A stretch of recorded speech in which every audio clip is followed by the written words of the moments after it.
Yeah,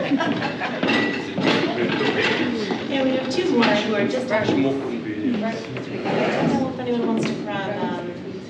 Alex and Lev are still outside. Yeah. Well, we'll get started while we're fetching the other two. Hi everybody, welcome to the Futures Technology panel. This is a very exciting area and we have 6 panelists here to talk about it for us.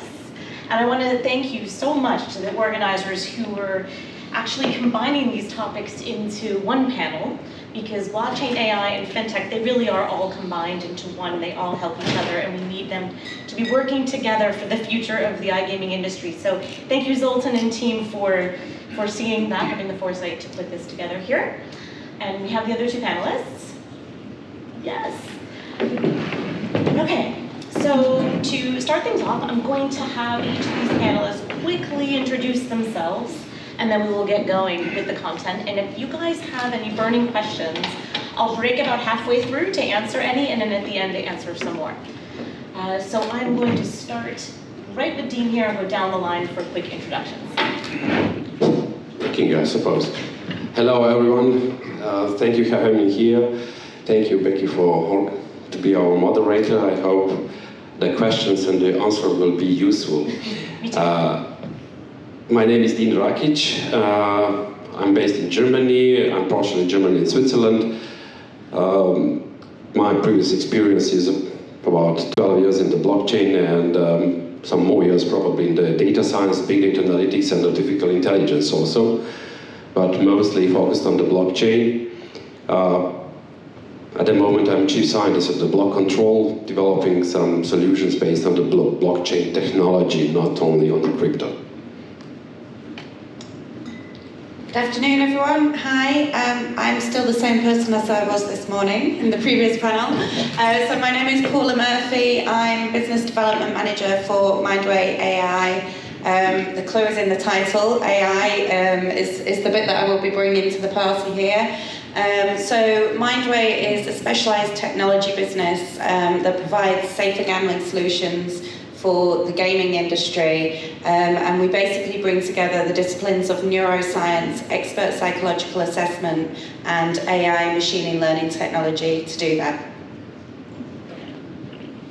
Hello, my name is Bernd Henning. I'm since nearly 20 years in the iGaming industry and worked for several big operators. Now I'm a consultant for existing business or bringing new companies alive, as well as for licensed, also for non-licensed businesses, because it's always a decision you have to settle how much money you make and how much trouble you can cope with. Yeah. Why did you look at me when you said about the non-licensed operators? Does this work? Yeah. So I'm Nikola Tchakarov. I'm head of market expansion at Noda, an European open banking provider. Recently, not also only European, we also expanded into other regions. My experience is primarily in iGaming, so I started from the operator side, then I moved to marketing, and now I'm in payments. So, thanks. Hey, I'm Alex. I'm actually the CEO of Xace. We're basically an EMI, so we offer banking solutions to online casinos. So we actually had the pleasure of meeting before. So we do specialize in the high-risk industry. Gambling is one of them, and I'm here to share my views actually from a banking perspective, so let's see. Yeah, hey everybody, my name is Lev. I'm one of the co-founders at Huntli. We are specializing in fraud prevention, transaction monitoring, behavior analytics for the traditional industry as well as gambling and betting. We mainly deal with issues of automating AML CFT compliance for medium to small medium enterprises in that space, as well as we are now helping gambling and betting companies to deal with AML CFT compliance in connection with responsible gambling. Thank you. Thank you so much, guys. And for those of you that don't know me, I am Becky Liggero. I have nearly 20 years experience in the iGaming industry, although the last few years I've been more focused on blockchain tech, for CoinGeek.com with a particular focus on the BSV blockchain. Thank you guys again for joining us. Lots to discuss. I will repeat again that this is future tech fusion, so all of these technologies are not siloed. They do all work together, and they are going to power our industry forward without any doubt in my mind here. But I'm going to start off by actually having Dean explain why these technologies all work together and why people don't even necessarily regard it in that way. I think some people are separating AI from blockchain, from fintech, and that's not I wouldn't say the right way to look at it. So Dean, can you give us just the perspective of what's really going on here? Yeah, actually, it is really neat to have a different kind of people from different sources, from different technologies, not only technology-based, but also from the regulatories and risk compliance, whatever, on the same table with open cards and fully transparently to talk to each other and to collaborate and to advocate what we have and what we need. And therefore, from my perspective, it's always not only just, yes, I'm in the blockchain, I don't care about an AI, about neuroscience, about regulatory points. We should care.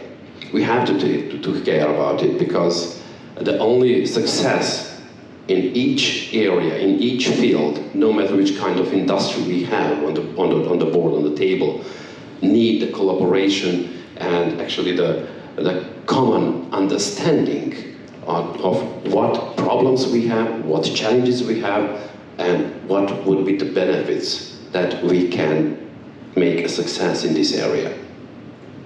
If you don't mind, I also would like to chip in here as somebody who deals more with like traditional payment institutions, traditional banks. I would honestly eat my shoe instead of figuring out how actually it works in the blockchain and crypto space, what kind of frauds there are. I would rather trust your experience than figure it out myself. I don't want you eating your shoes. That I know. Right, okay, so let's talk a little bit about what some of the issues are and how the tech is going to fix it. But I'm going to start with AI, even though I just said that they're not siloed, but I know that AI catches everybody's attention. This is like the newest buzzword that everyone's talking about. So Paula, I'm going to start with you. Can you just identify for us what the biggest opportunity is in the iGaming space for AI technology in your opinion?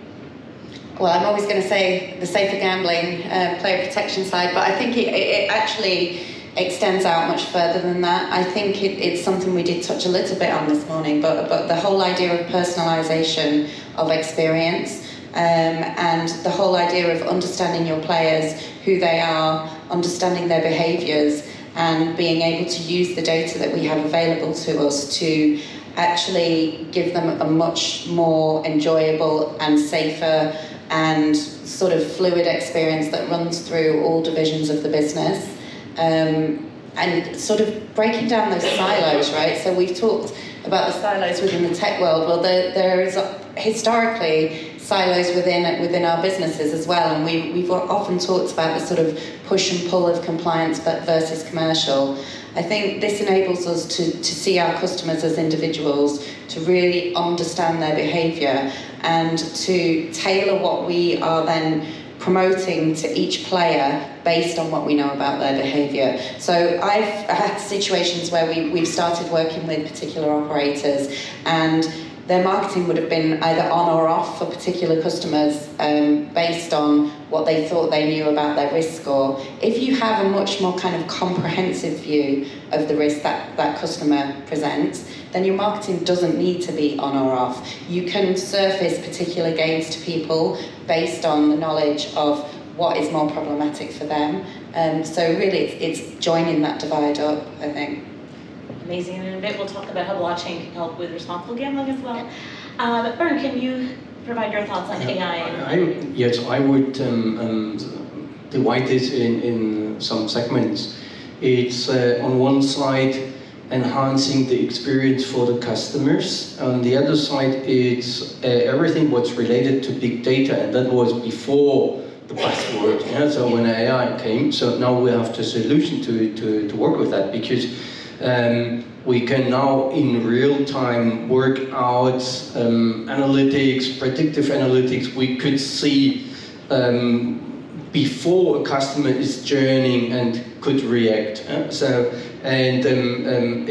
In some jurisdictions where compliance is really heavy, you could avoid heavy fines. So because you can analyze customers with multiple accounts or other fraud mechanics. So what costs companies hundreds of thousands of euros. Then also it's another segment of AI, the opportunities for the employees inside the company, because it's not only the department and the structures where you have specific AI tools as for support chat or for compliance. Now everyone's workload can be made much faster, much easier. Yeah? So if you use those tools properly, but you will have to train them also, and that's something what's still missing at the companies. Yeah? So they would implement a tool like yours or Greco or Golden Whale, and then they work with that. But you have in a bigger company, let's say 500 employees, and 300 of them could use some tools. So to have 30% better efficiency. So that's everything. It's in my opinion, it's going too slowly. Yeah, and Nikola, I know that you have some comments about internal productivity and how AI can help with that. I think I heard you on a podcast with Zoltan about this topic. But just something you wanted to add about that? Yeah, well,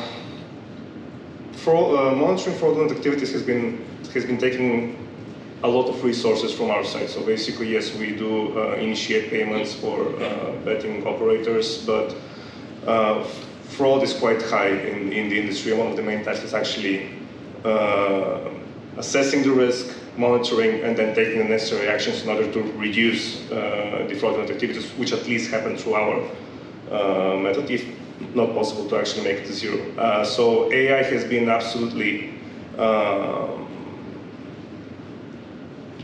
it has been a blessing over the past year for us, because we've been able to automate tasks which usually would need an entire department of people to actually go over and of course make mistakes and of course miss something. So we've been using AI a lot in regards to preventing fraud when it comes to payments. Very good. For a moment, Alice, I'm going to skip over you and just go to Lev Lev, can you talk about more personalized solutions at Huntli and how you're using AI in order to do so?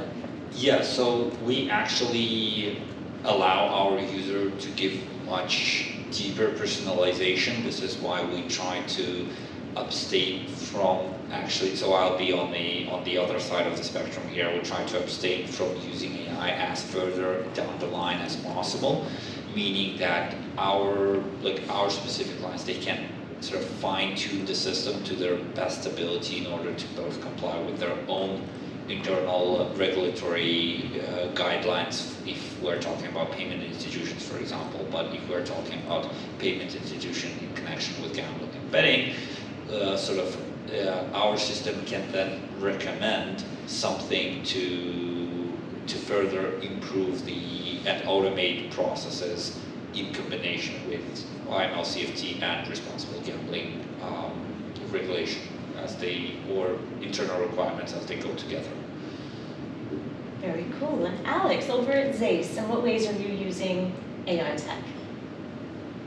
Well, us, we're a little bit different, so we deal with the boring side of the business, unfortunately, and it's more the B2B side. I know that you guys do deal much more with the C2B, B2C, so kind of the nature of the transactions are very, it's always the same thing. The client will come on the website and will deposit money to play.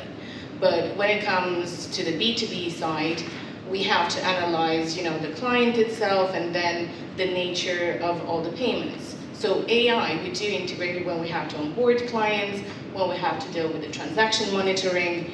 And although I'm a big fan of AI, let's say that and make it very clear, I just think that within a banking system, we can't call ourselves a bank, but we do offer banking services. it's a little bit more complicated, and I suppose that AI should still, evolve in terms of analyzing the patterns of the businesses as well as the relationship with other businesses. So that's my point of view. All right, Dean. I know. You're falling asleep over here. No, I'm joking. What do you have to add to the how AI is going to power industry forward from your perspective? Just one anecdote from my students from the Munich University from a few semesters ago. Because I'm teaching there, lecturing there, actually big data and data science and the blockchain also. At the beginning of the semester, one of the students asked me on the data science and the big data class, are we going to talk about AI? I would probably will see. And at the end of the semester here, admit me, I understand now what the AI is. Actually, as Hank already mentioned, we have already a big data analytics and data science overall, which rely on the core and the infrastructure of the data sets that whole generative AI that we have nowadays actually use to produce the content, and based on that we can use it in any industry. If we understand the meaning of data and how the data can be collected and how to deal with working with data with analytics and to make a proper algorithmic structure, not just to use some algorithms. We have to understand what the algorithms give us and how and where to employ, to engage these algorithms, and the success will be right way.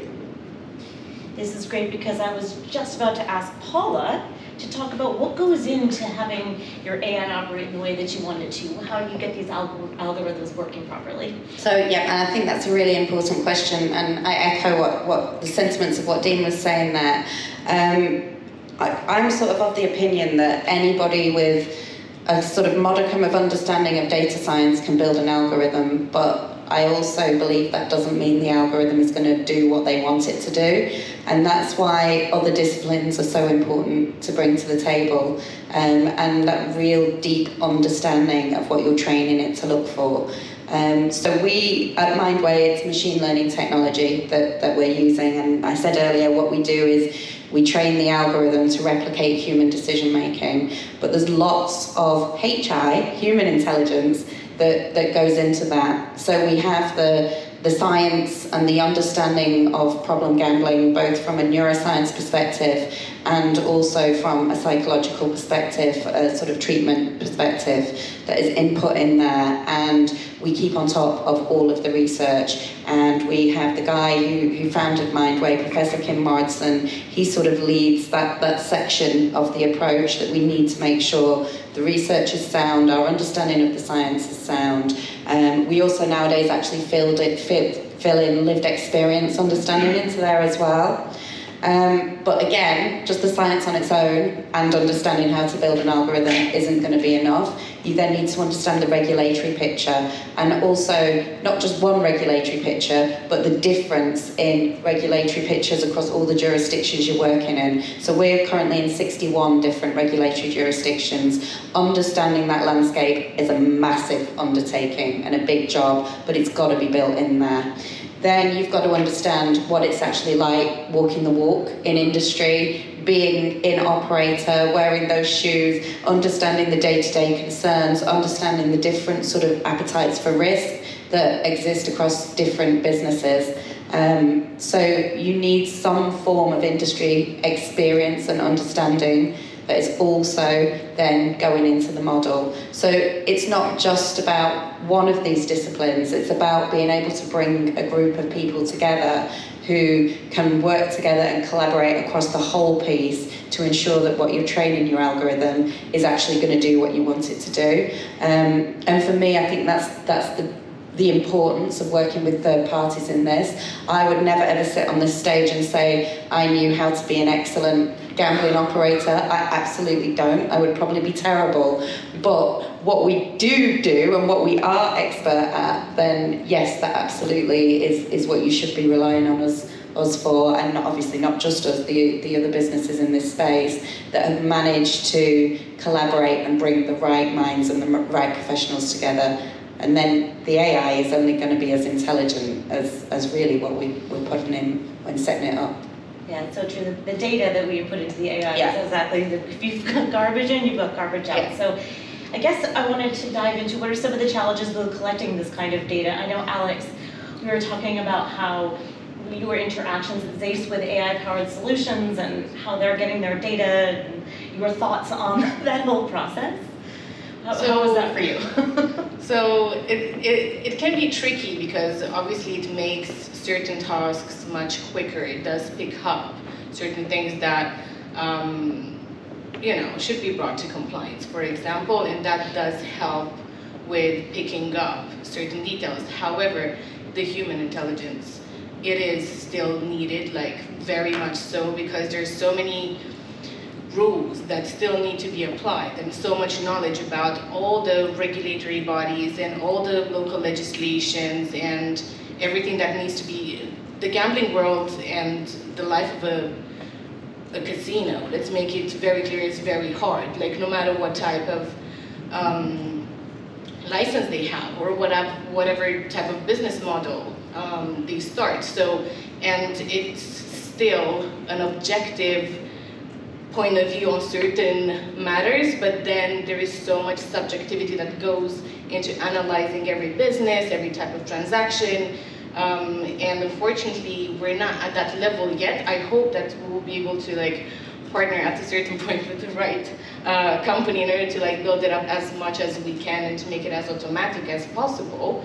But for now, for example, I can give a silly example of, I don't know, a casino paying a company in France for fruit when they're based in Spain. So that is going to not be picked up. It's going to be just paying for fruit. But this still needs to be analyzed by a proper transaction monitoring company or team, if it's internal, and it needs to be picked up. So there are certain small things that, they need to be still performed and perfected. Here you go. Very good. Anybody? I think no left. Okay, all right. So let's talk about the role that blockchain technology can play in helping these AI algorithms receiving the best data possible. I'm going to go to my left here to Dean. Like I said, the garbage in, garbage out, we don't want garbage going in, right? So how do we make sure that we have clean data? How can we use blockchain tech to help ensure that this happens? Yeah, actually, if we start talking about GIGO, abbreviated as a garbage in and garbage out, it's actually a kind of process which is in the core, in the background, data-driven. Especially when we talk about gaming, gambling, no matter if it is online or in any responsive or other forms, anywhere where you have prefix, infix, or a suffix e, e-gaming, e-gambling, whatever, we're talking about data and collection data and having them. The problem is not always when we talk about garbage in and garbage out. What is in the middle? Custodian, someone who holds the data, who make a decision about the data integrity. And normally the players and the gamblers, bettors and others are in the whole field. They're about their data. It's not only about just the rewards or winning at the end or the amount of the withdrawal that we mostly focused when we talk how can we withdraw, or it's possible, everything is possible. But we should take care about first data integrity.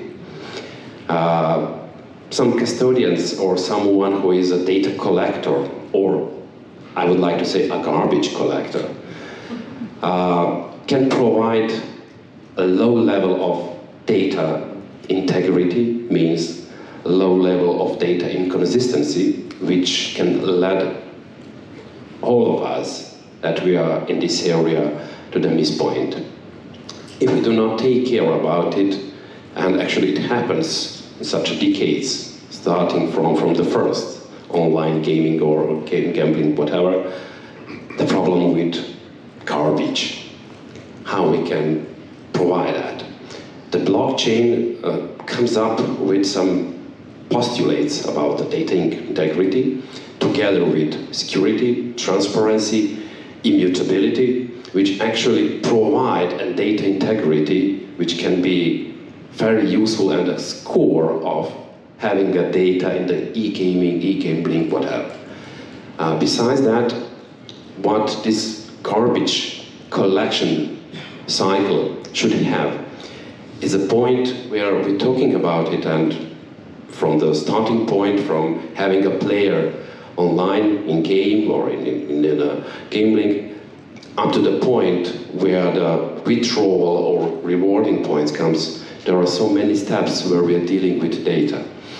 So many tools, so many platforms, so many offers from different sides, means all of them have to talk to the similar, nearly similar or same language. We have to share data and to put them on the same level to be understandable very fast, very easy, and very accurate. If it is not so, then we still come to the problem about the data of the players, data of the law, the legislation, the risk management could not work. We have to put that. The blockchain actually gives that. It's the first level. The second level we build up with the AI. Why? Because we need, through all of these steps, to monitor these data, what happens with them. It's not always because the accuracy that and the immutability and transparency that blockchain gives is a good postulate and a base for AI to have these data very clear and very consistent for any further step. We can very easy monitor, just combining these two technologies to say, I like always to say the blockchain and AI is a technology actually, covering many different sciences and research points into the tool at the end. Actually, we can very simple follow the each step and monitor and to prevent, as someone already mentioned, fraud, which actually the most biggest obstacle that we can achieve through these points. That means we can achieve a level of full interoperability between all of these. Therefore, the blockchain and the AI can work together and make such a big benefit into this area. Amazing. I feel like you must read COINGEEK because we have a lot of articles on this subject. Sorry, I'm not trying to plug COINGEEK, but really, we actually really do. That was a brilliant answer, Guy. Thank you so much. And Lev, I actually know that you have some thoughts on decentralized AI and avoiding companies like Facebook or Meta controlling all of this data, which is really going to be, we don't want that to happen. So can you dive into that for us? I mean, in regards to Meta specifically, it's more like a personal point that I have in my mind but it is also in the connection of the amount of data that we have, and that data is, I honestly don't connect with the reference of data being a garbage. It's more like precious metals and precious stones in my eyes, because the amount of actions that could be performed from analyzing those larger data quantities and the benefit that it could bring is actually pretty enormous and undervalued by most of the companies that operate with those amounts of data. In regards, sort of back to the question, in regards to the decentralized data, what essentially happens is that besides those larger companies that really understand, that are in ad business, talking about Google, about Meta, about others, about Microsoft now, smaller companies don't, so those companies, they fully understand the value of the data that they have on the client, while smaller companies, especially like in gambling and betting and payments, in e-commerce as well, they don't fully understand to this point what value that data actually holds. So the only, I believe, efficient way to approach that is to sort of store that data decentralized, but share approaches of data analysis between data holders. And for that, I believe we need to work more collectively and sort of build this decentralized network of different data hubs and share data if possible to some extent. I would like to add something, because most of the operators or companies, they have big data, and you say they evaluate their data, but they don't know what to do with it. So you first have to ask and what you want to reach with the data, but then you should know the questions you should. And with AI now, you can just put the tool on top of all your data and say, what do you find out there, and what is your recommendation, and and then AI can give you some advice because it goes into macro patterns, yeah, and nuances where you normally, when you would analyze by hand, you would never find out those little patterns. And so that's where it comes to, so that you don't even need the knowledge, you can ask the AI tools to give you advice. So yeah, I completely agree on that, and I think we should utilize the technology more as we go forward towards mass adoption of it. And we are actually, so this is a bit of a foreshadowing from your end, but we're actually working on this technology that will sort of, again, advise on specific approach to specific clients, to specific end users of our clients. To give you an example of in gambling and betting space, so if, for example, you have clients that are fond of specific games, of specific products of our clients, our system can see that, can analyze that, and can, for example, suggest an offer to an end user to use specific, like other specific games. Or if we're talking internally about the game producers, then it can advise to game producers what kind of games are more popular with the end users. Just one point I have to also add to join the conversation and discussion. I agree with both of you. And I just want to point one simple word that both of you mentioned that actually is important to know and to remember. It's advice. The AI, I'm pretty long in the AI since more than 25 years ago. I work with the neural networks and such kind of things, and Bayesian networks and machine learning and deep learning and so on, besides the blockchain, of course. We need actually AI, as we agree, and previously in some other panels, some other thoughts, in the process of decision making. The main point is the AI could not be a decision maker yet. It should be an advisor. No matter which tool we use, which kind of data sets, huge amount of data. Normally we are working with a huge amount of data, no matter if it's a small or enterprise company. Always is actually, we have a source of data. Just to remember that we have to have a tool from the AI, no matter which one, depends on our purpose. We have to choose which one is the right way for using, but it could be an advisory point, not a decision maker, that help us to be near, correct, and make decision point from our side.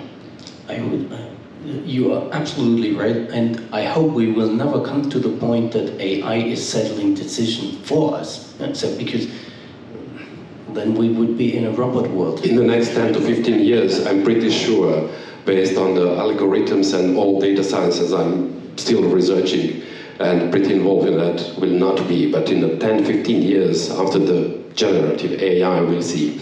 Unfortunately. I would also join the AI shaming wagon here, but we definitely should not allow it to make decisions. But again, we know that most of the people are lazy, like we cannot deny it at this point, and hopefully there would be like certain boundaries put in place before we would be in a position to give AI full control. ChatGPT and some others, they are setting up now specialized teams to avoid harmful reactions. Huh? So just to add that. From which side? Yeah. So many movies about all this. I love it. It's so great. Okay, so we're about halfway through. Does anyone have any questions that you wanted our panelists to address? before we move on? No. Okay. I will break again for questions. I want to make sure that they are addressing topics that you guys are all interested in. So please, maybe in 15 minutes, I'll ask again. So keep those questions in mind. But Nikola, I want to hear from you. And I want to talk about cashless digital societies and where you think the future is going with cashless banking, digital payments. What do you see here? Well, there are various directions in which the payment industry is basically evolving. Of course, we have the classic fiat payment methods, but of course we then have the e-wallets, and then we have the crypto as well. And I mean, crypto is here to stay. I mean, it's pretty obvious, I think, to pretty much everybody now. So it's that's how has Noda been evolving as well. Is basically we've integrated crypto in our work as well. So basically, yes, we are essentially a fiat initiator. So basically, we are a transaction initiation company in its essence. But there are merchants which are very interested in working, so to say, fiat crypto together. So, you know, like the merchant being able to make a payment with fiat, and then it automatically exchanges into crypto, and the casino receives crypto, or the other way around. So basically, we've seen serious demand in that space when we're talking about gaming. We haven't seen that in low risk much, but in gaming we have seen that. So we've put serious resource in developing that, and I believe that the results will be visible very soon. So yes, regarding cashless payments, the horizon in which they can develop is pretty much limitless. It will develop, it will reduce costs, it will increase it will reduce transaction time. And together with blockchain, it will also reduce fraud, risk, and etc. So, yeah, I mean that's the way forward for sure. Very good, and I wanted to hear from you, Alex, on the pros and cons of using digital currencies. I've been trained not to say crypto because it brings some bad reputations along with it, that word. So when I say digital currency, I mean what you're thinking of as crypto, Bitcoin, Ethereum. What are the pros and cons of using digital currencies over at Xace? Well, it's not a black and white kind of conversation, but the first pro side of it is the fact that it's very quick. You can receive payments from all over the world. You don't have those type of barriers anymore. So obviously it's very convenient, let's put it that way. And anyone would like to have this type of facility, being able to receive funds now from anywhere. So, but obviously and I'm speaking from a banking perspective, again, very boring, but if every company has a type of scoring, so the gambling industry automatically goes into high risk, medium if you're lucky, depending on the type of institution that is going to open your bank account or offer you the financial services. But if you also do combine it to another high risk sector, which crypto does make part of it, it does become quite a very complicated profile to analyze, and it can become very heavy especially for an online casino, because they're already monitored so heavily, and I do feel sorry for them. But when they also integrate crypto as a method of payment, and I'm not even speaking about receiving in I don't know, in Bitcoin or whatever, those payments, but even when it does come into their account in fiat, right, you already trigger more questions. You already have your eyes on you more than before. So I don't think there is anything wrong in receiving those type of payments. And obviously there are so many companies that are developing the system or already have it. But unfortunately, the online casinos, they need to be aware of the fact that it's going to become even more difficult for them when it comes to keeping the relationship with the financial institution flawless. I will add on that. So course. the amount of operational work which is going to increase when you integrate digital payments in your operation will definitely increase substantially, especially, as you said, even if you're middle risk, if you work with higher risk, well, you automatically become higher risk. But you can definitely use AI in order to actually help you with all of the questions which are going to rise from the compliance offers from the banks and etc., which are basically going to be maybe on a daily or on a weekly basis, like give us that, give us that, give us that. This can actually, well, if not automated, the time resource which is going to be needed from a personnel point of view is going to be drastically reduced. So yes, even though that the operational problems will increase, we can actually use AI to, well, mitigate. And I really hope that AI will also become more and more knowledgeable from at least those type of relationships between who sends, who receives, and we actually do use an AI system to already check this, because we do have, even if it's not, so it can be a gambling company or not. Because in the ecosystem, you have everything. Even though it's going to be in the same ecosystem of gambling, you're going to have, I don't know, marketing companies, you name it, developers. And they still receive the fiat element of it. So even there, you still you have to analyze it. And we do use a system to analyze all that. And we just hope that we're going to be able to use it more, and more is going to be on the market for us to use. Very good, thank you guys. And well, since this is a future tech panel, I want you guys to remain open-minded here. I know that a lot of online gambling casinos will say, oh, we're a Bitcoin casino, we're a crypto casino, and we've got this cool new innovative product. And it's really just an online casino that you can deposit in Bitcoin or Ethereum or Doge or whatever, and then it gets converted to fiat and everything works the same. But the whole idea of Bitcoin, at least, is peer-to-peer payment system. And I'm going to look over to Dean here to explain how potentially in the future, maybe put regulations aside for now, as a player, you could be depositing straight into the casino, getting paid out instantly, affiliates being paid at the same time, without any sort of bank sitting in the middle. You don't have any third-party providers, nothing. It's just peer-to-peer transactions. So Dean, can you explain how that actually works and how we might be seeing this unfold in the future? The explanation could be a little bit complex, but at the end point is very simple. As we're talking about as you mentioned, disruption, and the cryptos comes, and everyone like and be happy to work with the crypto and the gambling and the gaming industry, but the end, the withdrawal is in a fiat still. And maybe it's a better word to use a digital currency or digital money or something like that, because the crypto is here to stay. Maybe not in the name of the crypto, but in a kind of or sort of a digital wealth, because the fiat money is also exists as some kind of creating values or measuring values from different services or products or whatever.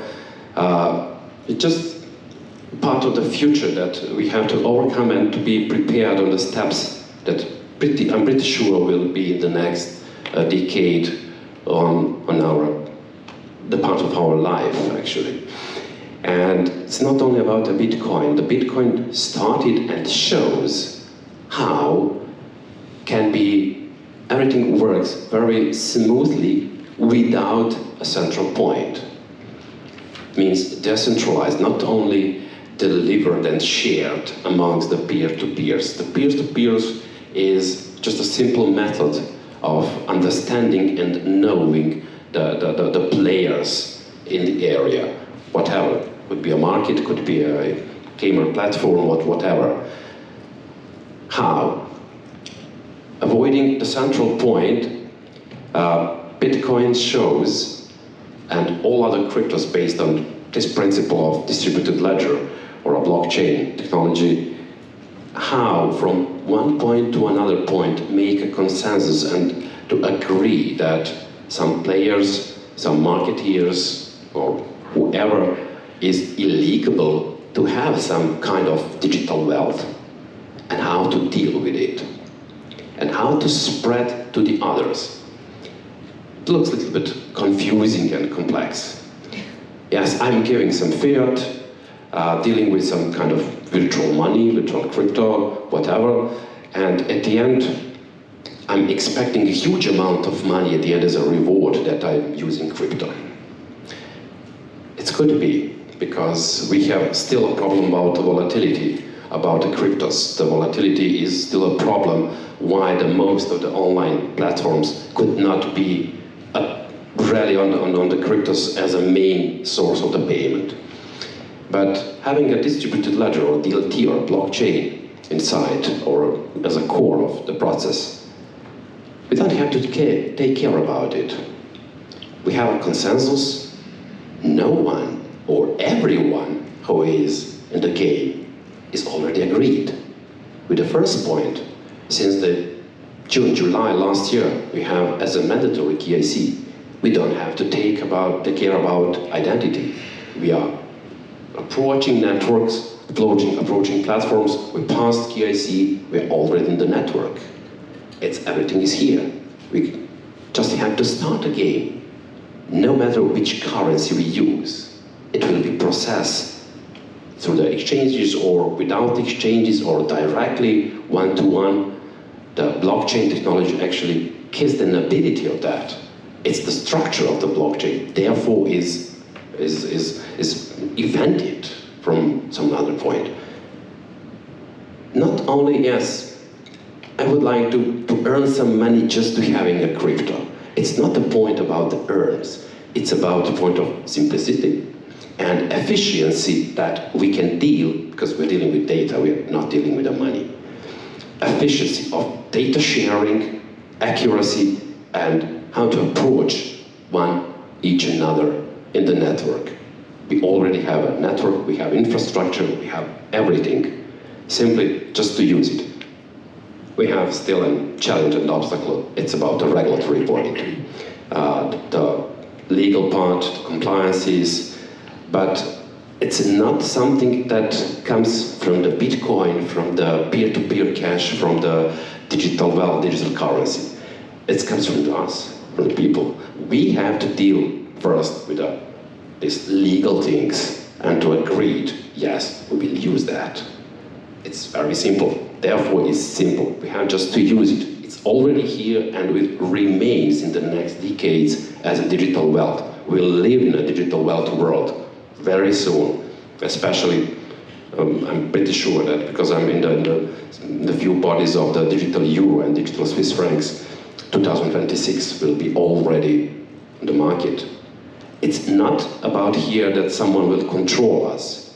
It will be actually much more easier when we all in a digital world to be controlled, but only in our finance things. It's just one point of our life. All other things will be much more easier to handle, and therefore is here to remain and to stay. Very good, thank you. And one anecdote that I heard about Bitcoin, and I love your point that it's about data. It really is that the bit is the data, the coin is the money, and then they come together, and that's a very simple way to look at it. Very simple way to look at it. Anybody have any questions for the panelists? No. Okay, I will ask one more time at the very end. So we have about 15 minutes, and I haven't heard from Paula in a little bit here. So let's talk about regulations. I know you mentioned at the beginning of our panel and how we are using all of this technology to deal with regulators on a more streamlined way and to avoid fines and all sorts of bad things we don't want operators to have to deal with. In what ways do we need to educate regulators? Do we need to work with regulators? Do we need to use this future technology to make things easier for all the parties involved? Yeah, absolutely, is the short answer. They need to be part of the conversation. And what we experience working with different regulators internationally is huge difference in appetite to get involved in that. So we have some regulators that embrace working with us and what we're trying to do. We announced a partnership with the Hellenic Gaming Association in Greece. We have numerous different regulatory conversations going on, both in sort of Europe and in the US. And I honestly believe that that is the way forward. I believe that regulators understanding what is achievable with the tech that we currently have today, and that being fed in as regulation is being brought forward is so important.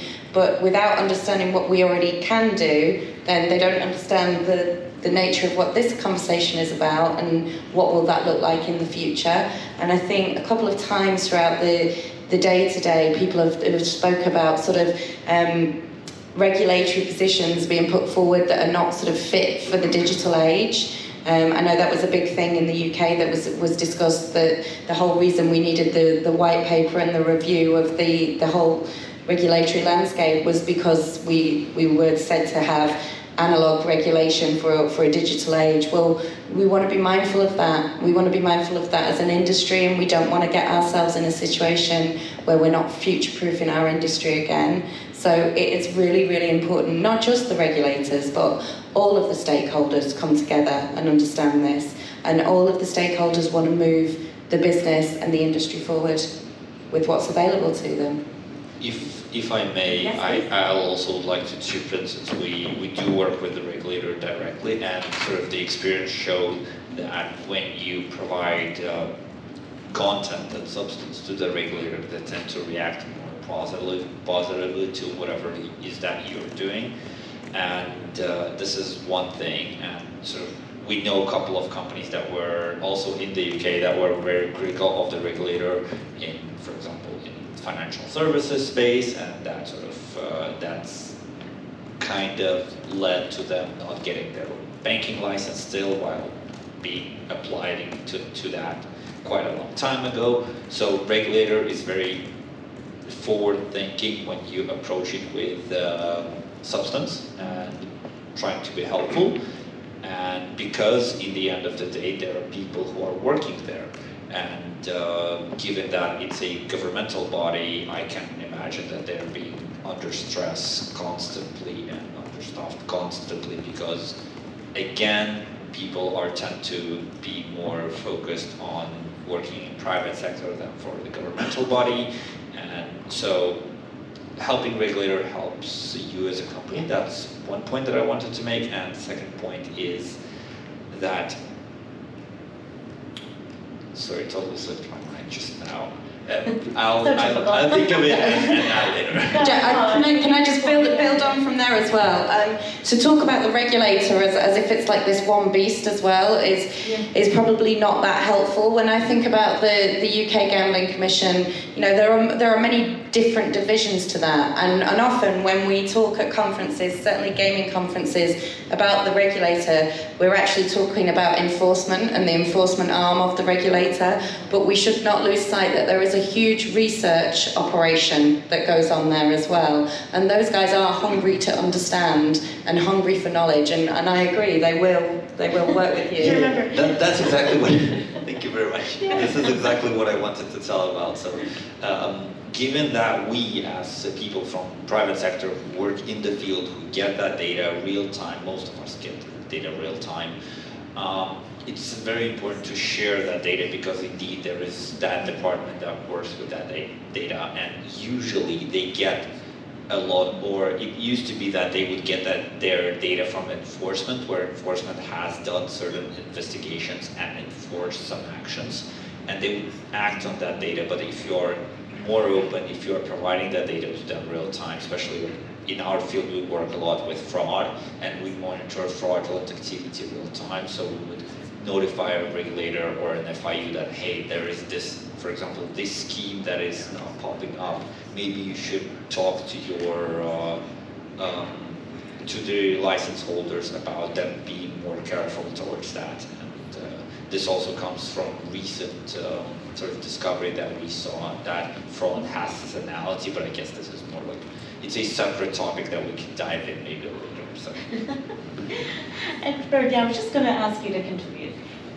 Bernd, yeah. Yeah, I would like to add the point of view from the operator side, because the regulator doesn't care where a problem comes from. And we see, for example, in the US already video ID deepfakes, yeah? So, and other concerns, because all these AI possibilities are not used only by us, they are also used by hackers, fraudsters, so on. Yeah? So means that it's like building up weapons. Yeah. So your weapon has to be bigger than the other ones, right? So yeah, and faster. So and we have to be aware of, and that we KYC.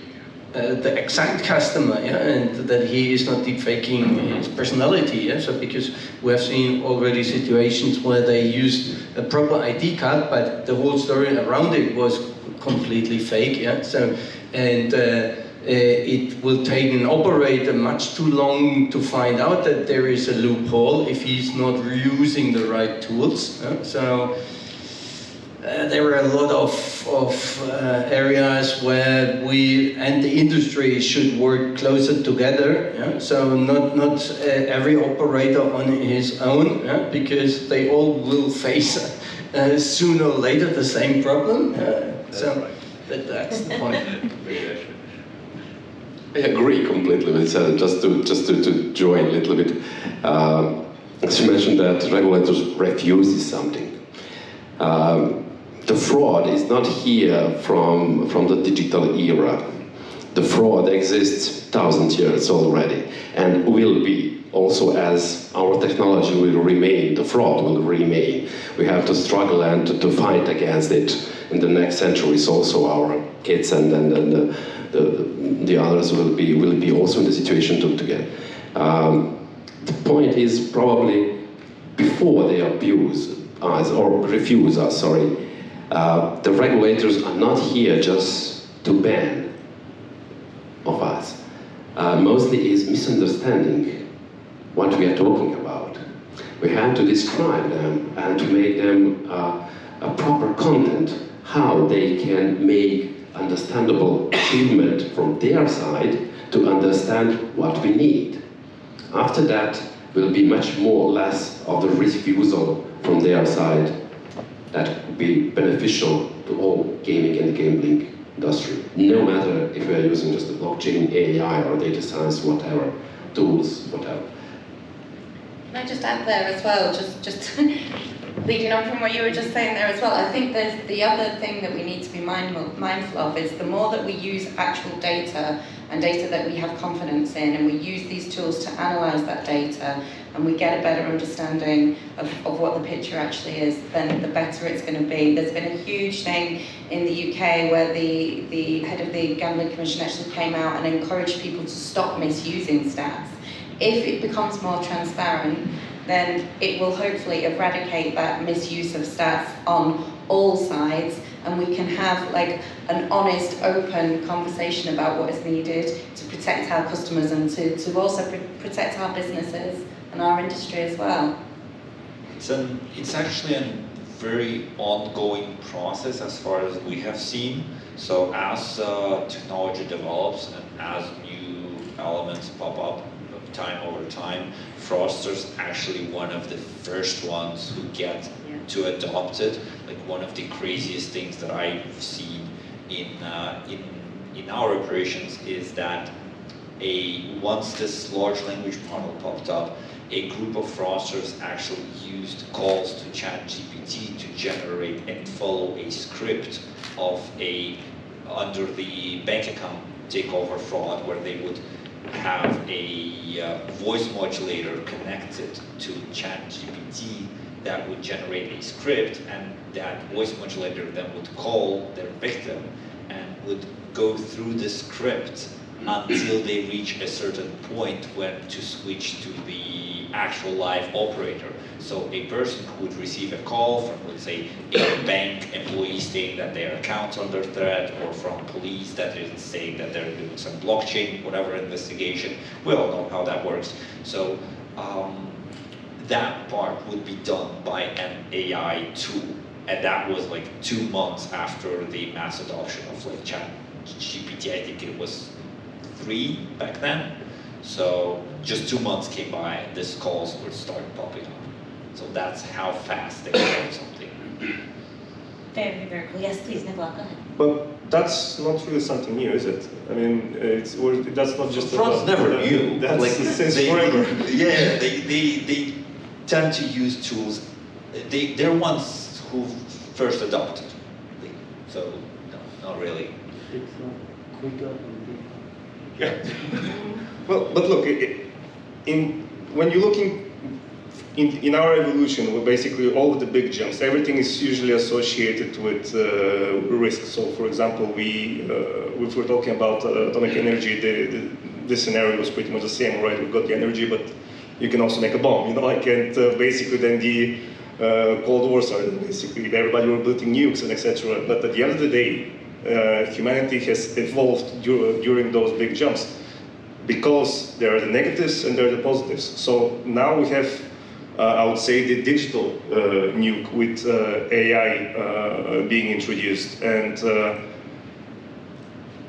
yes, there are risks, but the opportunity is also there. So if we're responsible enough, and our history has shown that we usually tend to be, at the end of the day, kind of responsible. Yes, we make a lot of mistakes, but when things go bad, usually we deal with problems. I see that only good can come out of AI in the long run. Okay, and Alex, anything from your end here on AI regulations, fintech regulations, future technology? Well, I do have quite a lot to say about it, but going back to the means of payment, for example, they're like quite easy for online casinos to get paid in crypto, to do the settlements in crypto, etc., without middlemen. I mean, that sounds fantastic, and I really hope that all our clients, they will be able to have that.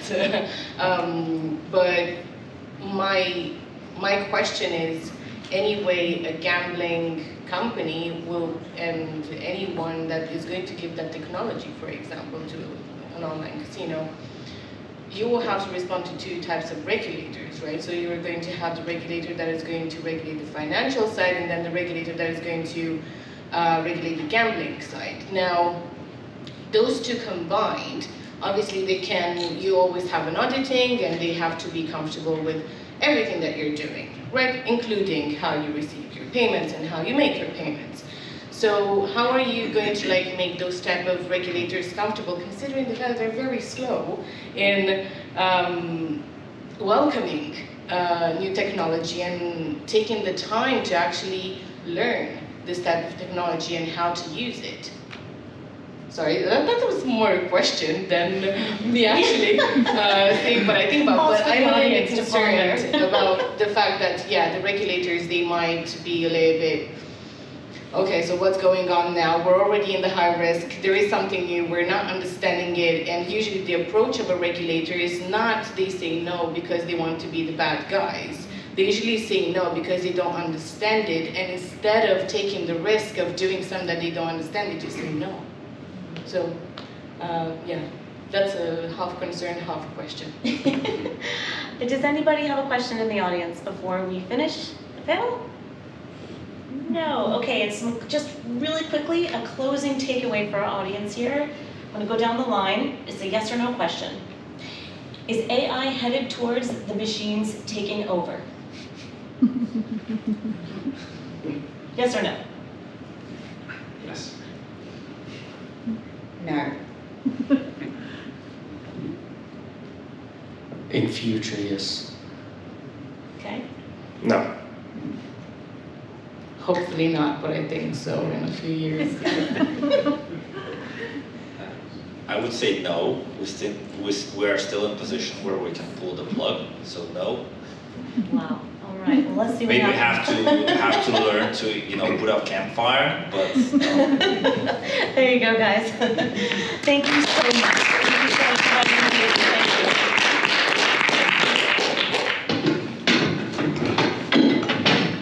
All right, thank you so much.